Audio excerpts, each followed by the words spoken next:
जब शरीर की कोई हड्डी टूटती है ना, तो पूरी प्रक्रिया कितनी साफ और यांत्रिक होती है। मतलब एक एक्सरे मशीन हमें शरीर के भीतर का वो सटीक हिस्सा दिखा देती है जहां से हड्डी टूटी हुई है। बिल्कुल, डॉक्टर बस उस तस्वीर की तरफ इशारा करता है और इलाज शुरू हो जाता है। हाँ, और ये पूरी तरह से बाइनरी है, या तो हड्डी सुरक्षित है या टूट चुकी है। लेकिन जरा सोचिए, हम किसी समाज की आत्मा या उसके वैचारिक संघर्ष का एक्सरे कैसे निकाल सकते हैं? ये बहुत ही मुश्किल है ना? खासकर तब जब वो समाज एक तरफ तो प्राचीन धार्मिक ग्रंथों की मान्यताओं से बंधा हो और दूसरी तरफ उसकी जेब में मौजूद स्मार्टफोन की स्क्रीन उसे एक बिल्कुल नई दुनिया की तरफ खींच रही हो। और सच कहूं तो ये एक बहुत ही जटिल स्थिति है, और यहीं पर समाजशास्त्र और मनोविज्ञान का असली महत्व सामने आता है। जब हम किसी संस्कृति, धर्म और आधुनिकता के बीच के इस गहरे और धुंधले पानी में उतरते ना, तो वहां एक्सरे मशीनें काम नहीं करती। बिल्कुल सही कहा। वहां हमें विचारों की एक तरह से चीर-फाड़ करनी पड़ती है। और आज के हमारे इस गहन विश्लेषण का मुख्य उद्देश्य बिल्कुल यही चीर-फाड़ करना है।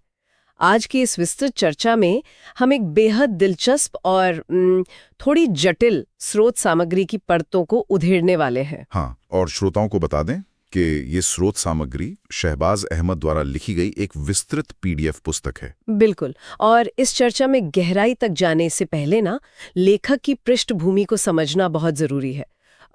उनके पास मनोविज्ञान, समाजशास्त्र और फार्मेसी, इन तीनों ही क्षेत्रों की डिग्रियां हैं। और ये एक बहुत ही दुर्लभ और शक्तिशाली मिश्रण है। इसका सीधा सा मतलब ये है कि जब वे समाज की समस्याओं को देखते हैं, तो वो केवल एक धार्मिक चश्मे से नहीं देख रहे हैं। अच्छा, तो उनका नजरिया बहुआयामी है। एग्जैक्टली। वे इंसानी दिमाग की कार्यप्रणाली यानी मनोविज्ञान, समाज के ढांचे यानी समाजशास्त्र और शरीर के रसायनों मतलब हार्मोन्स जो फार्मेसी का हिस्सा है, इन तीनों के नजरिए से एक साथ विश्लेषण कर रहे हैं। और इसी नजरिए से उन्होंने आधुनिक जीवन शैली और पारंपरिक इस्लामी शिक्षाओं के बीच चल रहे इस भयंकर टकराव को रेखांकित किया है, विशेष रूप से डिजिटल दुनिया के संदर्भ में।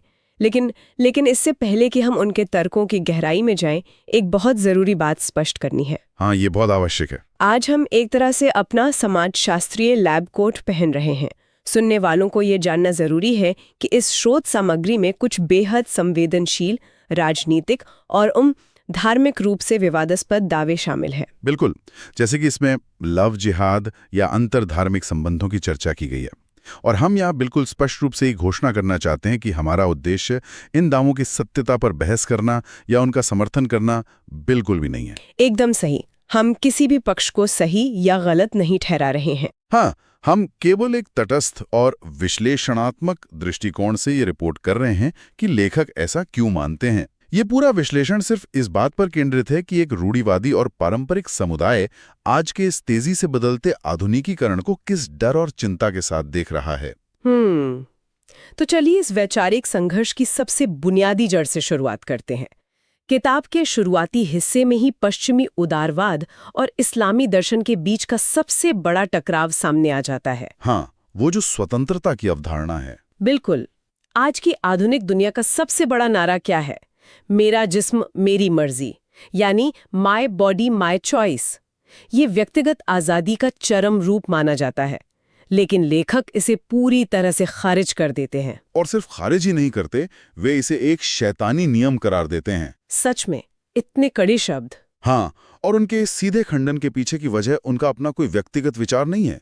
वे कुरान की सूरा तौबा की आयत 111 का संदर्भ देते हैं। अच्छा, तो धर्म ग्रंथ के आधार पर वो ये तर्क रख रहे हैं। बिल्कुल। इस आयत के अनुसार एक विश्वास करने वाले व्यक्ति का शरीर और उसकी जान उसकी अपनी निजी संपत्ति नहीं है। ये अल्लाह की दी हुई एक अमानत है, एक ट्रस्ट है। इस्लामी दर्शन के अनुसार अल्लाह ने मोमिनों से उनकी जान और माल को जन्नत के बदले पहले ही खरीद लिया है। अगर हम इस अवधारणा को रोजमर्रा की जिंदगी के एक रूपक से समझें, तो ये ऐसा है जैसे एक किराए की गाड़ी चलाना बनाम अपनी खुद की खरीदी हुई गाड़ी चलाना। अरे वाह, ये बहुत सटीक उदाहरण है ना? जब गाड़ी आपकी अपनी होती है, तो आधुनिक समाज कहता है कि आप उस पर कोई भी स्टिकर लगा सकते हैं, उसे कहीं भी ले जा सकते हैं या उसमें कोई भी मनचाहा बदलाव कर सकते हैं, क्योंकि वो आपकी संपत्ति है। बिल्कुल। लेकिन जब गाड़ी किराए की होती है, यानी वो एक अमानत है जिसके लिए एक भारी डिपॉजिट, जो इस मामले में जन्नत है, वो रखा गया है, तो आपको असली मालिक के कड़े नियमों और शर्तों का पालन करना पड़ता है। आप उस गाड़ी को अपनी मर्जी से खरोंच भी नहीं लगा सकते। एग्जैक्टली ये रूपक उस पूरे दर्शन का सार है। और अगर हम इसके मनोवैज्ञानिक पहलू को गहराई से देखें तो ये दृष्टिकोण व्यक्तिगत जिम्मेदारी की परिभाषा को पूरी तरह से उलट देता है। वो कैसे? देखो, पश्चिमी दुनिया में आपके शरीर के प्रति आपकी जिम्मेदारी सिर्फ आपके अपने सुख या स्वास्थ्य तक सीमित है, लेकिन अमानत की अवधारणा इसे एक सीधे धार्मिक कर्तव्य में बदल देती है। मतलब आप खुद को नुकसान नहीं पहुंचा सकते। हाँ, आप खुद को नुकसान पहुंचाने वाले या किसी भी वर्जित कार्य में इसलिए शामिल नहीं हो सकते क्योंकि आप किसी और की संपत्ति के साथ खिलवाड़ कर रहे होंगे, जिसका हिसाब आपको अंतिम दिन देना होगा। बाप रे, ये तो एक बहुत ही भारी मनोवैज्ञानिक जिम्मेदारी है। और जब लेखक इस बात को पूरी तरह स्थापित कर देते हैं कि शरीर एक अमानत है, तो उनकी चिंता का अगला स्वाभाविक पड़ाव क्या होता है? अगला पड़ाव यह है कि आज के दौर में इस अमानत को चुराने या नुकसान पहुंचाने वाले सबसे बड़े खतरे कौन से हैं। और यहीं पर चर्चा हमारी जेब में मौजूद उस चमकती हुई स्क्रीन, मेरा मतलब है स्मार्टफोन, की ओर मुड़ जाती है। बिल्कुल। स्रोत सामग्री में डिजिटल दुनिया, विशेषकर फेसबुक और इंस्टाग्राम जैसे सोशल मीडिया प्लेटफॉर्म्स को एक अंधेरी दुनिया के रूप में चित्रित किया गया है। अंधेरी दुनिया? हाँ। लेखक का दावा है कि ये प्लेटफॉर्म्स युवाओं को उनकी नमाज, उनकी आध्यात्मिकता और जमीनी हकीकत से पूरी तरह से काटकर एक आभासी भ्रम में ढकेल रहे हैं। और मुझे लगता है यहीं पर किताब का वो सबसे विवादास्पद और संवेदनशील हिस्सा आता है, जिसके बारे में हमने शुरुआत में बात की थी। हाँ, वहीं से ये लव जिहाद वाला तर्क आता है। बिल्कुल। लेखक ने बहुत कड़े शब्दों में ये दावा किया है कि इस अंधेरी दुनिया में एक सुनियोजित साजिश चल रही है। उनका कहना है कि गैर मुस्लिम लड़के सोशल मीडिया पर फर्जी प्रोफाइल बनाते हैं, माशा अल्लाह या सुभान अल्लाह जैसे इस्लामी शब्दों का इस्तेमाल करके एक धार्मिक पहचान का नाटक करते हैं, और फिर मुस्लिम लड़कियों का मनोवैज्ञानिक रूप से ब्रेन वॉश करके उन्हें फंसाते हैं। किताब में इसे लव जिहाद के संदर्भ में पेश किया गया है, जिसका अंतिम परिणाम ब्लैकमेलिंग और परिवारों की तबाही बताया गया है। यहाँ श्रोताओं के लिए लेखक के दृष्टिकोण को पूरी तरह से समझने के लिए उनकी एक विशिष्ट परिभाषा को समझना बहुत जरूरी है। कौन सी परिभाषा? किताब में स्पष्ट किया गया है कि जो व्यक्ति इस्लाम के नियमों का पालन नहीं करता, भले ही उसका नाम मुस्लिम हो या वो मुस्लिम परिवार में ही क्यों ना पैदा हुआ हो, लेखक की नजर में वो इस्लाम के दुश्मनों या गैर मुस्लिम की श्रेणी में ही आता है। ओहो, मतलब ये एक बहुत ही सख्त इनसाइडर बनाम आउटसाइडर का पैमाना है। बिल्कुल। वो सिर्फ नाम को नहीं बल्कि कर्मों को पहचान मान रहे हैं। ये स्पष्टीकरण बहुत जरूरी था। लेकिन जब मैं इस पूरे परिदृश्य का विश्लेषण करती हूँ तो मेरे सामने एक बड़ा सवाल खड़ा होता है। क्या सवाल? लेखक इन सब का दोष आखिर किस पर मढ़ रहे हैं? मतलब क्या तकनीक अपने आप में कोई बुरी चीज है, या फिर लेखक इस बात की ओर इशारा कर रहे हैं कि युवाओं के भीतर कोई गहरी मनोवैज्ञानिक कमजोरी पैदा हो गई है जिसका ये सोशल मीडिया के एल्गोरिदम बेरहमी से शोषण कर रहे हैं? देखो, लेखक का नजरिया तकनीक के खिलाफ नहीं है, वो उस बिना निगरानी की आजादी के खिलाफ है जो तकनीक अपने साथ लेकर आती है। अच्छा। इस्लाम में एक बहुत ही महत्वपूर्ण शब्द है, फितना। इसका अर्थ है प्रलोभन, परीक्षा या कोई ऐसा आकर्षण जो इंसान को सही रास्ते से भटका दे। अब अगर मनोविज्ञान के दृष्टिकोण से देखें तो सोशल मीडिया के एल्गोरिदम इंसान के दिमाग में डोपामाइन का स्राव करते हैं। बिल्कुल, वो हमें स्क्रीन से चिपकाए रखते हैं। हाँ, और लेखक इसे ही धार्मिक भाषा में शैतान का हथियार कहते हैं, जो इंसान की वासनाओं और कमजोरियों यानी फितना को उभारता है। समस्या स्मार्टफोन नहीं है, समस्या ये है कि वो स्मार्टफोन बिना किसी सुरक्षा कवच के सीधे एक कमजोर दिमाग से जुड़ रहा है। ये बहुत ही दिलचस्प है। इसका मतलब है कि लेखक डिजिटल एक्सपोजर को एक तरह के मनोवैज्ञानिक युद्ध के रूप में देख रहे हैं, जहां युवा बिना किसी हथियार के मैदान में उतार दिए गए हैं। बिल्कुल सही। अब अगर युवा इतने कमजोर हो चुके हैं कि वे सोशल मीडिया पर बनाए गए इन जालों का इतनी आसानी से शिकार हो रहे हैं, तो ये तो सीधे तौर पर उनकी बुनियादी नींव और परवरिश पर सवाल उठाता है ना। और यही सवाल हमें किताब के अगले महत्वपूर्ण हिस्से की ओर ले जाता है, यानी हमारी शिक्षा व्यवस्था। हाँ, शिक्षा के मोर्चे पर लेखक ने क्या कहा है? उन्होंने दो अलग अलग प्रणालियों की विफलता को जिम्मेदार ठहराया है। पहला है हमारा आधुनिक स्कूल और कॉलेज सिस्टम। उनका स्पष्ट आरोप है कि ये संस्थान सिर्फ पढ़ाई नहीं करवा रहे हैं, बल्कि ये पश्चिमी बॉयफ्रेंड गर्लफ्रेंड और डेटिंग संस्कृति के केंद्र बन गए हैं, जो कि उनकी मान्यताओं के बिल्कुल खिलाफ है। पूरी तरह से।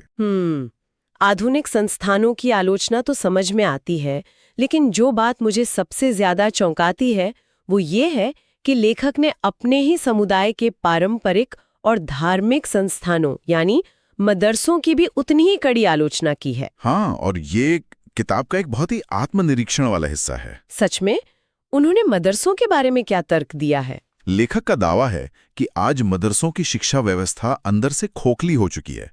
वहां बच्चों को कुरान सिर्फ रटवाया जा रहा है, लेकिन उसका तर्जुमा यानी अनुवाद या उसका गहरा अर्थ नहीं समझाया जा रहा। तो मतलब सिर्फ शब्द याद कराए जा रहे हैं, समझ नहीं दी जा रही। बिल्कुल।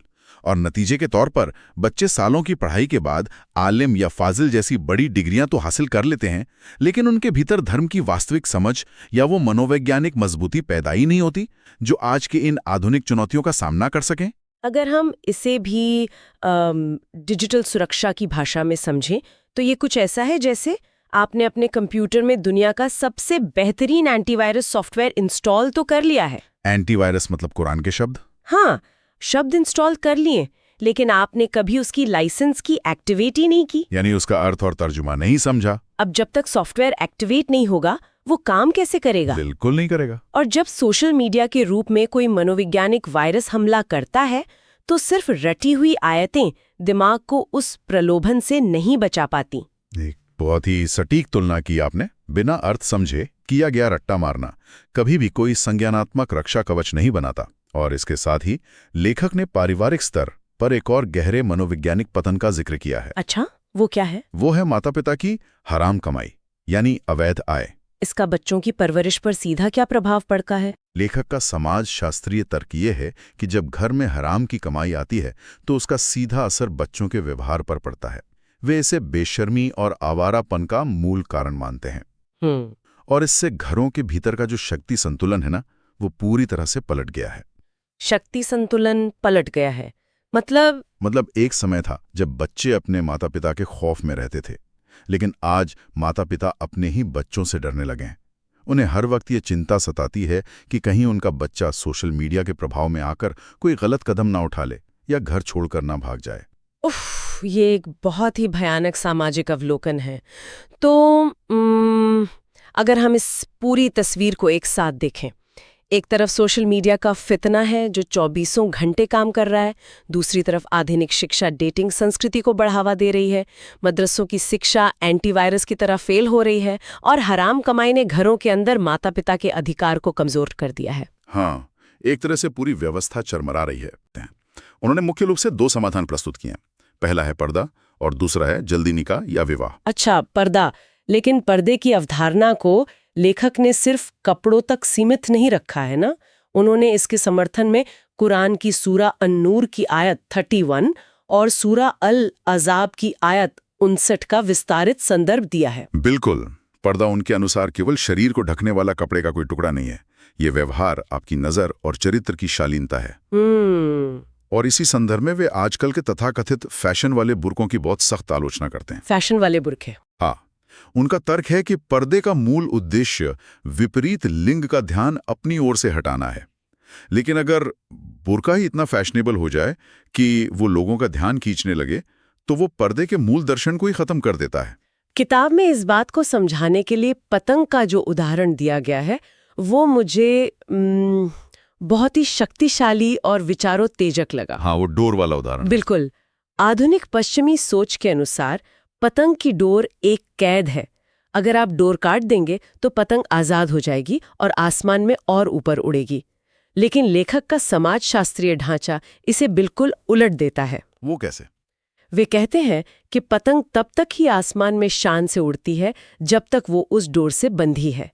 अगर वो डोर को तोड़ दे तो वो कुछ पल के लिए आजाद तो लगती है, लेकिन अंततः वो जमीन पर गिरती है और लोगों के पैरों तले कुचली जाती है। उनके नजरिए में हिजाब या पर्दा महिलाओं के लिए वही डोर है जो उन्हें समाज के खतरों से सुरक्षित रखती है और गरिमा प्रदान करती है। ये रूपक बहुत स्पष्ट रूप से दिखाता है कि स्वतंत्रता और सुरक्षा के बीच का संतुलन लेखक के दिमाग में कैसे काम करता है। लेकिन उनका जो दूसरा सबसे बड़ा समाधान है, यानी युवाओं का 20 से 24 वर्ष की उम्र में निकाह कर देना। हाँ, जल्दी शादी। बिल्कुल। यहाँ उनके तीनों शैक्षणिक बैकग्राउंड, समाजशास्त्र, मनोविज्ञान और फार्मेसी एक साथ आकर एक बहुत ही जटिल तर्क बनाते हैं। और सच कहूं तो यहीं पर मुझे उनके तर्क में एक बड़ा विरोधाभास नजर आता है। कैसा विरोधाभास? देखिए, आज हम जिस दौर में जी रहे हैं, जहां महंगाई आसमान छू रही है, करियर बनाने का दबाव बहुत ज्यादा है और आर्थिक स्थिरता के बिना जीवन इतना मुश्किल है, वहां 20 साल की उम्र में शादी कर देना क्या एक व्यावहारिक समाधान है? मतलब लेखक ने खुद माना है कि समाज में दहेज जैसी क्रूर प्रथा और भयानक गरीबी के कारण शादियां लेट हो रही हैं। वे जीव विज्ञान, समाज शास्त्र और धर्म को एक ही जगह मिलाने की कोशिश कर रहे हैं। आपका ये सवाल सीधा उस दुविधा पर प्रहार करता है जिससे ये किताब जूझ रही है, और यहीं पर लेखक का वो फार्मेसी यानी जीव विज्ञान वाला दिमाग काम करता है। अच्छा। वे निकाह को महज एक सामाजिक अनुबंध या कोई धार्मिक संस्कार के रूप में नहीं देख रहे हैं। वे इसे एक बायोलॉजिकल सेफ्टी वॉल्व या जैविक सुरक्षा कवच मान रहे हैं। तो वो बायोलॉजी और धर्म को कैसे जोड़ते हैं इस मामले में? उनका तर्क बहुत सीधा है। चाहे समाज में कितनी भी महंगाई हो या करियर का दबाव हो, मानव शरीर के हार्मोन्स इन सामाजिक और आर्थिक समस्याओं को नहीं समझते। शरीर तो अपनी गति से चलता है। बिल्कुल।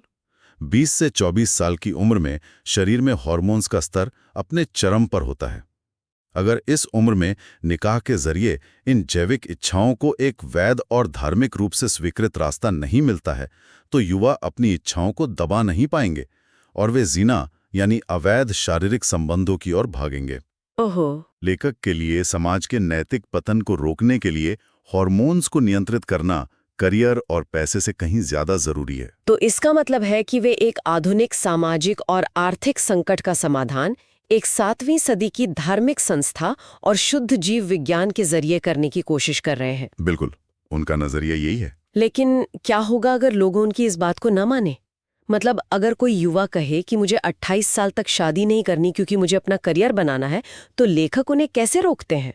देखो, जब तर्क और सामाजिक व्यवस्थाएं काम नहीं करती, तो लेखक धर्म के सबसे पुराने और शक्तिशाली मनोवैज्ञानिक निवारक का इस्तेमाल करते हैं। और वो क्या है? डर। उन्होंने किताब में सूरा निसा की आयत 56 और सूरा वाकिया की आयत 52 से 54 का विस्तृत हवाला दिया है, जो जहन्नम यानी नरक की भयावहता का वर्णन करती हैं। तो वो सीधा खौफ पैदा कर रहे हैं। हाँ, ये इस बात की चेतावनी है कि अगर आप अल्लाह की दी हुई अमानत को दूषित करते हैं, तो आपको अंतिम दिन एक भयानक यातना का सामना करना पड़ेगा। ये मनोवैज्ञानिक दबाव इसलिए बनाया गया है ताकि लोग खौफ के कारण ही सही, लेकिन उन पारंपरिक नियमों की लक्ष्मण रेखा को पार न करें। तो अगर हम इस पूरी विस्तृत और जटिल चर्चा के धागों को एक साथ समेटें, हमने शुरुआत की थी एक बहुत ही बुनियादी वैचारिक अंतर से, शरीर पर अपना एकाधिकार मानने की आधुनिक सोच बनाम शरीर को अल्लाह की अमानत मानने का इस्लामी दर्शन। हाँ, वो रेंटल कार वाला उदाहरण। बिल्कुल। फिर हमने देखा कि कैसे लेखक डिजिटल दुनिया की बिना निगरानी वाली आज़ादी और सोशल मीडिया के फितने को इस अमानत के लिए सबसे बड़ा खतरा मानते हैं। और हमने ये भी विश्लेषण किया कि जब आधुनिक शिक्षा और पारंपरिक मदरसे दोनों ही युवाओं के भीतर इस फितने से लड़ने की मनोवैज्ञानिक मजबूती पैदा करने में विफल हो रहे हैं, तो लेखक बाहरी सुरक्षा कवचों की शरण लेते हैं। हाँ। वे कड़े पर्दे और जीव विज्ञान के दबाव को शांत करने के लिए जल्दी निकाह को अंतिम समाधान के रूप में प्रस्तुत करते हैं। श्रोताओं के लिए जानना बहुत महत्वपूर्ण है कि ये चर्चा सिर्फ एक किताब के पन्नों तक सीमित नहीं है। ये स्रोत सामग्री हमें एक बहुत बड़े सामाजिक सत्य का आईना दिखाती है। बिल्कुल सही बात है।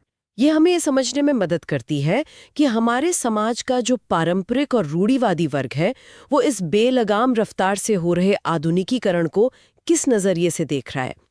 उनके लिए ये सिर्फ दुनिया का बदलना नहीं है, ये एक गहरी मनोवैज्ञानिक चिंता है कि वे अपने अस्तित्व, अपने बच्चों के चरित्र और अपनी सबसे पवित्र मान्यताओं को कैसे बचाएं। ये एक ऐसा डर है जो उन्हें लगता है कि उनके घरों के दरवाजों को तोड़कर स्मार्टफोन्स के जरिए सीधे उनके बेडरूम तक पहुंच चुका है। बिल्कुल।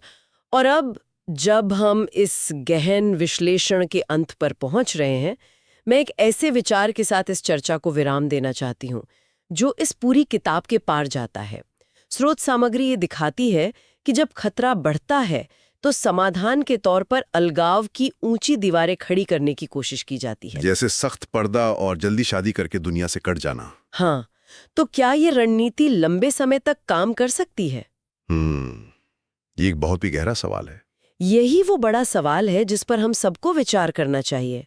अगर तकनीक का विकास, आर्टिफिशियल इंटेलिजेंस और पूरी दुनिया का आपस में जुड़ना इसी बेतहाशा रफ्तार से बढ़ता रहा, तो क्या पारंपरिक मूल्य सिर्फ अलगाव की ऊंची दीवारें खड़ी करके खुद को बचा सकते हैं? क्या इंटरनेट की इस बाढ़ को रोकने के लिए रेत की दीवारें काफी होंगी? या फिर क्या उन्हें अंततः अपनी मूल आत्मा को खोए बना उसी आधुनिक दुनिया के साथ तालमेल बिठाने का कोई नया और रचनात्मक रास्ता खोजना ही होगा, जिसे वो आज अपने अस्तित्व के लिए सबसे बड़ा खतरा मानते हैं?